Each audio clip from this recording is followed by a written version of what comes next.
Several years back, my wife's grandfather passed away. Now, she's from over near Philadelphia, so many people there call their grandfathers Pup-Up and their grandmother's Mum-Mum, so he was Pup-Up. So Pup-Up passed away, and so they asked me to come over and speak at the funeral and sort of perform part of the funeral and do to help out that way. I knew that my wife was Italian when I married her, but I didn't really know how Italian she was until this funeral. I was asked to perform this funeral, so I did, and afterward we joined with the family for a meal where I got the pleasure of meeting some of her extended family. I was awakened to a new reality. While at the meal, there were several guys who would come up to Jamie, my wife, and ask her how she was doing, how things were going, if she was getting along okay and everything was going well. And she would say, yeah, everything's going fine. And then they would inevitably ask her a very specific question. How's he treating you? Talking about me. I'm standing there. How's he treating you?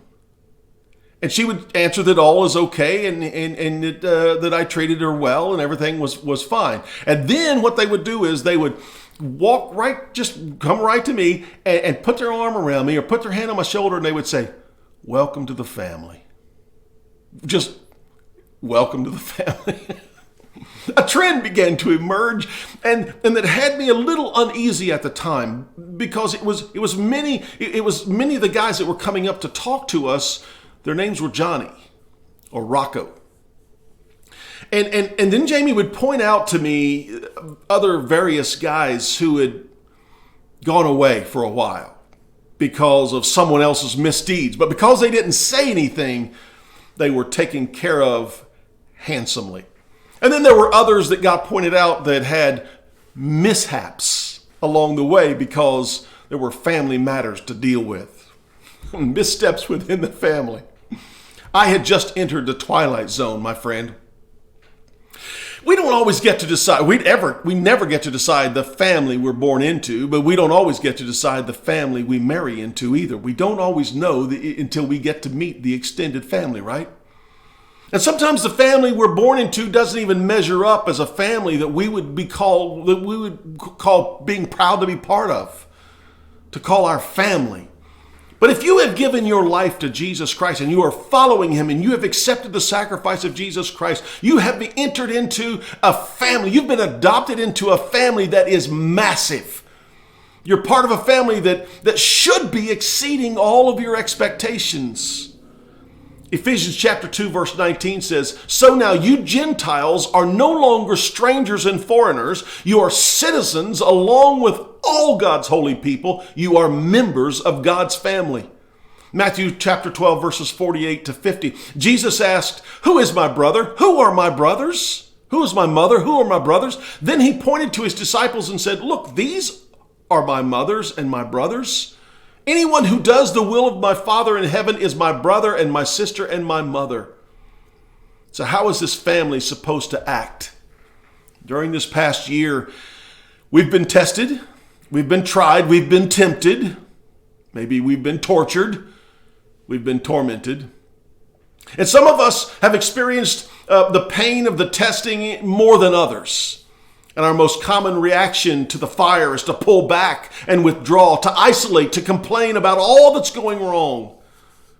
If you're really struggling right now and you feel you have nowhere else to go, I want to encourage you to flip this experience on its head and go on the offense instead of the defense. Instead of focusing on what you don't have and can't do, reach out to someone else and ask how you can help them. Galatians chapter 6 verse 2, as part of this family, we are to carry each other's burdens. And in this way, we will fulfill the law of Christ. As a follower of Jesus Christ, you're part of a family that is supposed to help one another. Maybe you can't help financially, but you can offer to pray for someone. Maybe you can't help physically, but you can send a note, you can send a card, you can send a text, an email, a smoke signal. Whatever it is that it takes, you can tell someone you're praying for them, you love them, you care about them, encourage them. There is always some way to carry someone's burden. 2 Corinthians chapter 9 verse 6 says, remember this, Whoever sows sparingly will also reap sparingly, and whoever sows generously will reap generously. When we give ourselves and we pour ourselves into other people, it will inevitably come back some form, because that's the way God designed it. That's the law of Christ. That's part of the law of Christ. It's part of the kingdom of God. As part of the family of God and part of what it means to know Christ. I want to say today, you are part of the family. You are loved. You are cared for. I love you. Reach out to someone else and tell them today that because of the grace of God, you are cared for. Have a great day. Bye-bye.